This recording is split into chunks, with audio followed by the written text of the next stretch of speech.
కోసము సమావేశాన్ని ఏర్పాటు చేయడం జరిగింది. ఈ మీటింగ్లో మరి తెలంగాణ కోసం పోరాడినటువంటి ఉద్యమకారులు 69లో పోరాడిన వాళ్ళు, తర్వాత 2001 నుంచి మరి 14 వరకు పోరాడినటువంటి వాళ్ళు కూడా వాళ్ళ ఆకాంక్షలు, వాళ్ళ డిమాండ్లను చెప్పడం జరిగింది. ముఖ్యంగా ఇక్కడికి వచ్చినాక ఒక విషయం ఏంటంటే హైదరాబాద్ నడిబొడ్డున నిర్మించినటువంటి తెలంగాణ అమరవీరుల స్మృతి వనంలో రెస్టారెంట్ నడిపించడం అనేది అత్యంత అవమానకరం.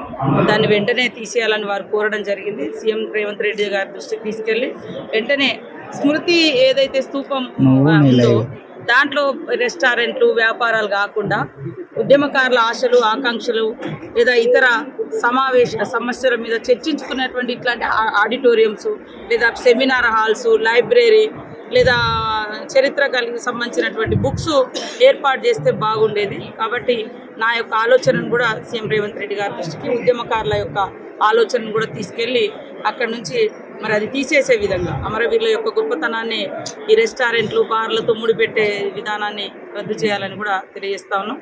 అదేవిధంగా అమరవీరులను గుర్తించాలంటే కేవలం కేసుల ఆధారంగా కాకుండా వాటికి ఒక కమిటీ కూడా వేయాలని తెలంగాణ ఉద్యమకారుల ఆకాంక్ష వేదిక కోరడం జరిగింది. ఆ విషయం కూడా ఖచ్చితంగా కరెక్టే. చాలామంది ఇప్పుడు చూస్తే కొంతమంది నాయకులు 100 కేసులు ఉన్నాయి, 200 కేసులు ఉన్నాయని చెప్పి ఎంపీలు కావచ్చు, మా ఎమ్మెల్యేలను కావచ్చు, మంత్రులను కావచ్చు, ఏదైనా కావచ్చు, కానీ ఏమి లేకుండా కేవలం ఉద్యమం కోసం, తెలంగాణ కోసం పాటుపడి ఏ గుర్తింపు లేనటువంటి వాళ్ళు ఎంతోమంది ఉన్నారు.